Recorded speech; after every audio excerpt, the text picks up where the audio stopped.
Hello mga ka-farmers, good morning. It's 6:30 in the morning. Bago tayo pumasok ay bisitahin muna natin itong ating mga alaga.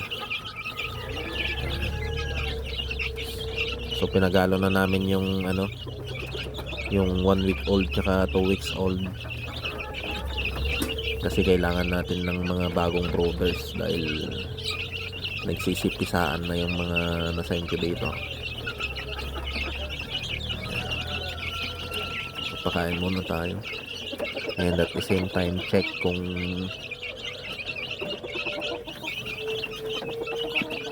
healthy pa rin sila. And so far so good, ay healthy naman, wala pang senyales ng mga may sakit. So this time around hindi na tayo gumagamit ng ilaw sa kanila. Instead, nag-shift tayo into ceramic heater. So yung ceramic heater ay nandyan sa loob ng yung isang side po nitong aming brooder ay ito, layo, mas mababa, meron siyang kusot sa isang side. Yan, hindi ko mabuksan ngayon kasi nandito yung kape ko. So every 2 days to 3 days nagpapalit kami ng kusot niya. Marami naman kaming kusot dyan kasi may furniture shop si papa ko. Nandun naman yung isang brooder, may laman din, and nakakaipon na ulit ng mga itlog. And then yung aming mga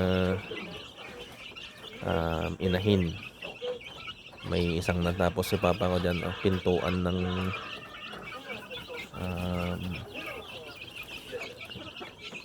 pulis.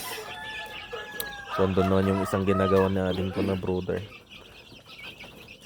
Yan. So every time na may ginagawa kami, medyo may mga upgrades. So yung sa bagong brooder namin, nakaabang na yung para sa ganito, para sa bubong. Yung para sa bubong niya nakaabang na. Nung una, yun yung pinaka first na brooder na ganito ang style. Ito naman yung second. Ang naging problema namin dito,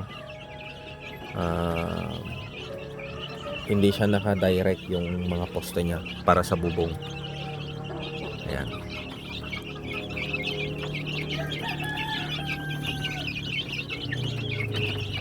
So far so good, healthy naman sila. 1 week old and 2 weeks old ito, pinagsama na namin. Saka lang natin ibababa ito sa lupa after 30 days siguro. Kalagitnaan ng February natin ilalabas.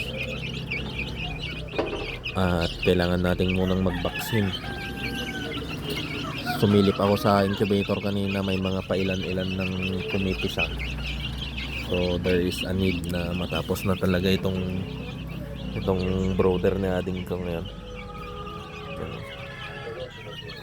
Sa mga gustong magpagawa ng ganitong style ng brooder, maayos po siya. I-message nyo lang po ako o kaya si atin ko. Kung may mga gustong magpagawa rin ng furniture dyan, pwede rin naman. Pag-usapan natin kung ano yung mga design na gusto ninyo, kung ano yung mga kailangan.